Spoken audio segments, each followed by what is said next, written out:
ये घोंसले दूसरी बर्ड्स के फेदर्स को सलाइवा से जोड़कर बनाए जाते हैं। जब बर्ड को खाने की तलाश में बाहर जाना होता है तो वो घोंसले से निकलते ही फिर से उड़ने लगती है, क्योंकि स्विफ्ट के लिए अपना घोंसला तो एक टेम्परेरी एड्रेस है, उनका असली घर तो आसमान है।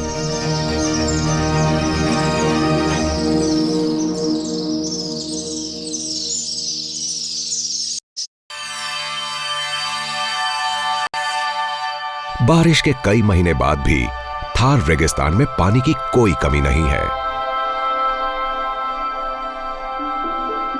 और इसी वजह से एशियन कॉन्टिनेंट के तमाम मेहमान यहां आते रहते हैं। सर्दियों के मौसम में डेमोसेल क्रेन्स यहां पहुंचते ही जोर जोर से चिल्ला के अपने आने की खबर देते हैं। ये मंगोलिया और नॉर्थ ईस्ट चाइना जैसी दूर जगहों से माइग्रेट करके यहां आते हैं और कई बार 4000 किलोमीटर से भी लंबा सफर तय करते हैं। इन बर्ड्स को नेचुरल वर्ल्ड का ऐसा एथलीट कहा जा सकता है जिनमें सबसे ज्यादा सहन शक्ति होती है। ये इंडिया की तरफ आने का सीधा रूट पकड़ते हैं, चाहे इसके लिए हिमालय की कुछ सबसे ऊंची चोटियों को ही क्यों ना पार करना हो। इसके लिए इन्हें 26,000 फीट की ऊंचाई पर भी उड़ना पड़ता है, यानी माउंट एवरेस्ट से सिर्फ 3,000 फीट नीचे। इतने मुश्किल माइग्रेशन के लिए इन्हें काफी लंबे समय तक बिना कुछ खाए पिए रहना पड़ता है, यहां तक कि ये सो भी नहीं पाते। आज ये इस तालाब के किनारे जमा हुए हैं।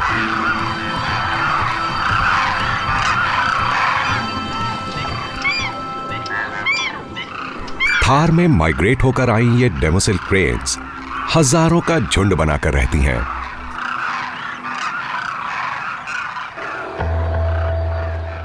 एक और विंटर माइग्रेंट स्टेप ईगल तालाब पर नजर रखे हुए है। आमतौर पर तो ये छोटी चिड़ियों का शिकार करते हैं, लेकिन इन्हें क्रेन्स पर भी अटैक करते हुए देखा गया है।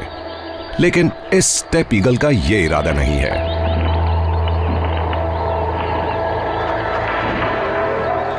क्रेन्स झुंड में खुद को सुरक्षित महसूस करते हैं, लेकिन फिर भी हमेशा सावधान रहते हैं, क्योंकि रेगिस्तान शिकारियों से भरा पड़ा है। ये प्यासे हैं, लेकिन पहला कदम कौन आगे बढ़ाएगा? एक बहादुर क्रेन सबसे पहले आगे बढ़ता है। लीडर मिलते ही बाकी उसके पीछे पीछे चल देते हैं।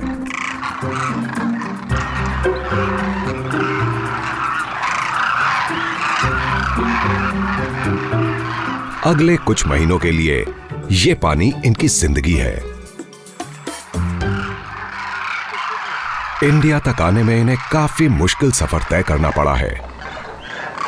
ये जख्मी क्रेन लंगड़ाकर किनारे तक पहुंचता है। हाई टेंशन केबल्स, शिकारियों के बुलेट्स और ट्रैप्स जैसे खतरों का सामना भी इन बर्ड्स को करना पड़ता है। ये क्रेन तो लकी था, लेकिन बहुत से नहीं होते। इन डेमोसेल क्रेन्स को यहां कूंज कहा जाता है। हिंदू लोक कथाओं में इन्हें सैकड़ों सालों तक ग्रेस और ब्यूटी का सिंबल माना गया है। लेकिन रेगिस्तान के इन वाटर होल्स पर पानी पीने का हक सिर्फ इनके पास ही नहीं है। काले हिरण का एक झुंड भी यहां पानी पीने आ रहा है। क्रेन की ही तरह इन खूबसूरत काले हिरण का भी हिंदू माइथोलॉजी में जिक्र है। इसे लॉर्ड कृष्णा के रथ को खींचने वाला भी बताया गया है, लेकिन इसके बावजूद ये शिकारियों की नजरों से बच नहीं पाते। लगातार शिकार की वजह से इनकी संख्या घटकर कुछ हजार तक ही रह गई है। कभी ये पूरे इंडिया में पाए जाते थे। आज थार उन बचे खुचे इलाकों में से है जहां ये पाए जाते हैं। झुंड में बहुत सी ब्राउन कोटेड फीमेल्स होती हैं, जिनका मुखिया एक ताकतवर मेल होता है। अपने ब्लैक विंटर कोट में इतराता वो सभी फीमेल्स को अपने काबू में रखता है।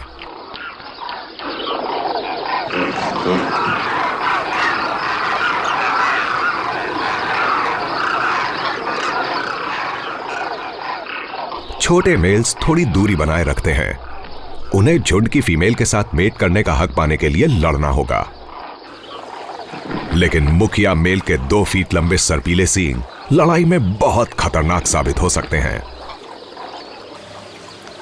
टूटी हुई सींग वाला छोटा हिरन बहुत डरा हुआ है। ऐसा लगता है कि लड़ाई के दौरान उसकी ये सींग टूट गई होगी। शाम होते ही काले हिरण खुले मैदानों में चले जाते हैं, जबकि डेमोसेल क्रेन्स अब भी पानी में रुके रहते हैं। अब भी यहां पर खाने की भरमार है। इस वक्त रेगिस्तान में रहने वाले जीवों को फिक्र करने की कोई जरूरत नहीं, क्योंकि थार की गर्मी अभी आई नहीं है।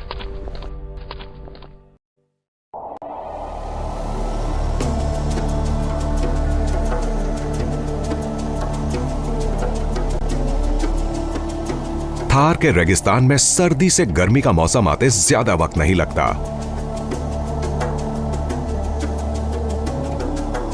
मार्च के महीने में दिन का तापमान लगभग 40 डिग्री सेंटीग्रेड तक पहुंच जाता है। इसके लिए भी जीव अपने आप को ढाल लेते हैं, चाहे बड़े हों या छोटे। डंग बीटल रेत पर अपने निशान छोड़ते हुए जाती है। इससे पहले कि रेत बहुत ज्यादा गर्म हो, यह अपना सफर पूरा कर लेगी। रोहिडा या डेजर्ट टीक ट्री फूलों से भरा पड़ा है, मानो गर्मी का उसके ऊपर कोई असर ही ना पड़ा हो। इसके फूल यहां रहने वाले बहुत से जीव जंतुओं के लिए फूड सोर्स हैं। दूसरे पेड़ों से भी जीवों को खाना मिलता है। करीब से देखने पर पता चलता है कि पत्तियों के बीच जिंदगी गुनगुना रही है। जहां इंसेक्ट्स होंगे, वहां शिकारी भी होंगे।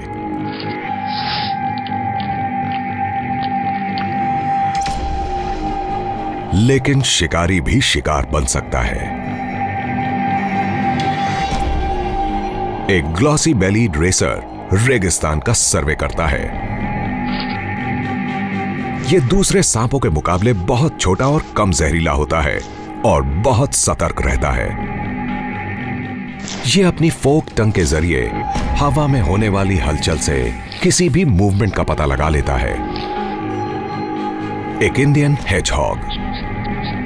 हेजहॉग भले ही छोटा और आधे किलो वजन वाला जानवर हो, लेकिन यह इतना फुर्तीला होता है कि आसानी से ग्लॉसी बेलीड रेसर को मारकर खा सकता है। सांप कोई खतरा नहीं लेना चाहता।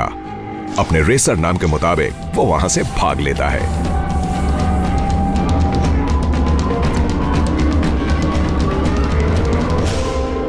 लेकिन इस इलाके में पाए जाने वाले एक दूसरे सांप की कहानी कुछ और ही है, जो थार के सबसे खतरनाक जानवरों में से एक है, सॉ स्केल वाइपर।